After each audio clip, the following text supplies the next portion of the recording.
You know, it's amazing how much can change in just 7 days. The entire blueprint for our future can get completely redrawn.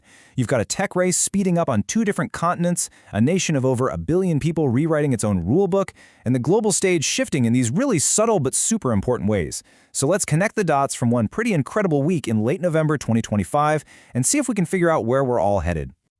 So that's really the big question here, isn't it? Can a few seemingly random headlines from a single week actually give us a clearer picture of our collective future? I think so. Let's start putting the puzzle pieces together and find out. First up, we're going to see how the global battle for digital supremacy is really heating up. Then, we'll dive into how one of the world's biggest nations is completely rewriting its social contract. And finally, we'll see how security, culture, and even sports are connecting all of us in some pretty new and surprising ways.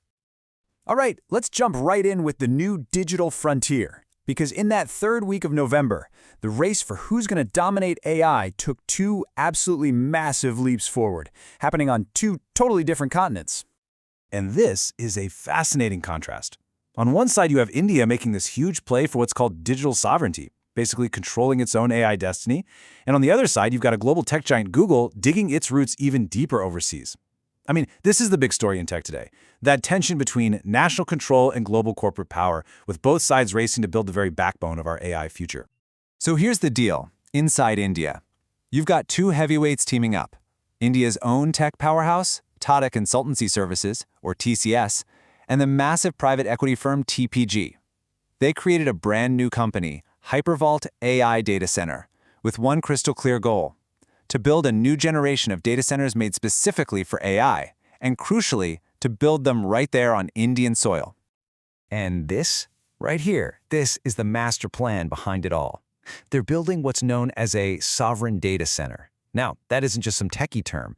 It's a huge statement of national strategy. See, by keeping the actual physical hardware inside India's borders, the country makes sure that its data, and by extension, its digital future, is all governed by its own laws. It's all about digital independence.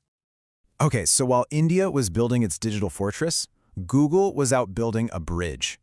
On November 20th, it officially opened its largest AI hardware engineering center outside of the United States, and they put it right in Taipei, Taiwan. And listen, this is not just another office building. It is a massive investment in the deep-down engineering that's going to power Google's AI ambitions all across the globe. Now, the beating heart of this new center is a very special piece of tech, the Tensor Processing Unit, or TPU. The best way to think about these is like super specialized brains. A regular computer chip is a jack of all trades, but Google designed TPUs for just one mission: to absolutely crush the massive calculations that AI needs. So the whole job of this new Taiwan center is to bake these powerful little chips into server systems, basically creating the engine for Google's entire AI cloud. So, while all that was going on in the tech world, India was also in the middle of this monumental internal transformation. We're talking about reshaping the very foundations of its labor laws and its political landscape. And it all kicks off with this one number, a number that represents a truly massive change: 29. So, what's the big deal with 29? Well, it means that on November 21st, 29 separate, often super old and complicated labor laws were just wiped off the books, gone, and in their place, a simplified, modern system of just 4 new codes. This is a genuinely historic overhaul, trying to unify the entire country's labor rules. And these are the 4 pillars of that new framework. They're designed to cover, well, basically every part of the relationship between an employer and a worker. You've got rules for wages and for disputes, but also, and this is key, for social security and for safety in the workplace. Together, this is a complete restructuring of the whole labor landscape. But if you want to know the one part of this that is truly revolutionary, it's this. For the very first time, the Social Security Code officially extends legal protections to the backbone of the modern economy. We're talking gig workers, platform workers, migrants, and the self-employed. These are millions and millions of people who, before this, kind of just fell through the cracks of the system. Now they're formally recognized and protected. That is a huge deal. Okay, so let's shift gears for a second. We've talked national policy, now let's zoom into regional power. Because that same week, a major political story was breaking in the state of Bihar. And it's a great reminder that all politics is, at its heart, local. And believe it or not, this story also boils down to one single powerful number, 10. That's right, Nitish Kumar was sworn in as the Chief Minister of Bihar for a record-breaking 10th time. I mean, wow, this moment just cemented his status as an absolute titan of regional politics, as he once again put together a government with the National Democratic Alliance, the NDA. Okay, let's zoom back out to the global stage.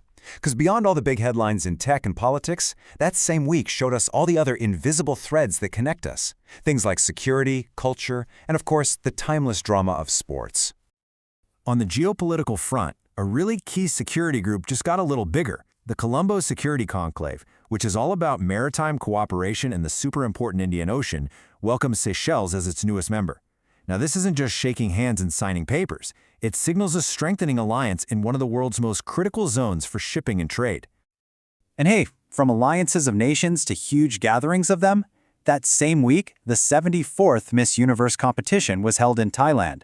And under that famous banner, Confidently Beautiful, Fatima Bosch of Mexico was the one who took home the crown, standing out in a field with contestants from over 100 countries.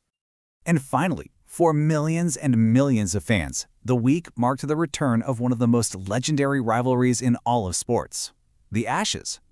The 5-test cricket series between Australia and England kicked off down under, reigniting a tradition that, let's be honest, is way more about national pride than it is just about the game itself. So when you step back and look at this 1 week, what does it all tell us? Well, to me, it reveals a world that's kind of pulling in two different directions at the same time.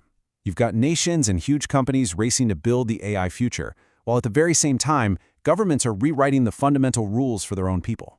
We see security alliances getting stronger, even as these timeless rivalries in sport and culture play out on the world stage.